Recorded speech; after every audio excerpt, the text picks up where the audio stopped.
कप्तान और उसकी फाशिस्ट जमात मुआशरे के लिए नासूर साबित हुए हैं। इस यहूदी एजेंट का वतन दुश्मन किरदार सबके सामने आ चुका है। अब तो इसका आका वतन भी उसकी हिमायत में खुलकर सामने आ गया है। कप्तान पर यहूदी एजेंट होने के इल्जामात माजी में भी लगते रहेंगे। अब इसको बचाने के लिए इसराइल के सामने आने पर ये इल्जाम सच साबित हो गए।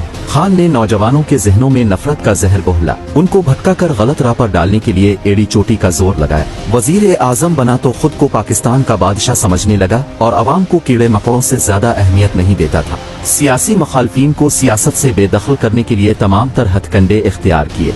खुद को तमाम तर कवानीन से बालातर समझते हुए बदतरीन करप्शन की बुनियाद डाली। इसके दौर में बदनवानी के नए रिकॉर्ड्स कायम हुए। इसके साथियों और पीरनी की दोस्तों फरागोगी वगैरह ने भी करप्शन की बहती गंगा में खूब हाथ धोए। वतनी मईशत के लिए खान बदतरीन अजाब साबित हुआ। उसने मईशत के पहिए को जाम करने में कोई कसर न छोड़ी। तरक्की के सफर को ब्रेक लगाने के लिए इसने बड़े बड़े नाटक रचाए। सी पैक जैसे गेम चेंजर मंसूबे को इस नालायक ने सबसे ज्यादा नुकसान पहुंचाया।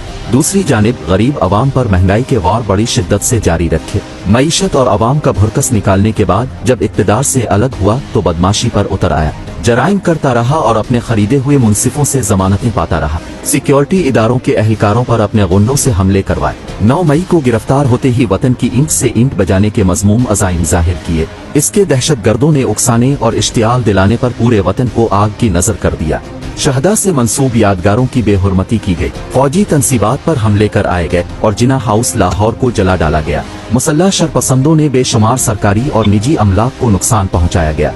खान वतन व कौम का गद्दार और दुश्मन कुव्वतों का एजेंट है। इसे इसके किए की इबरतनाक सजा जरूर मिलनी चाहिए।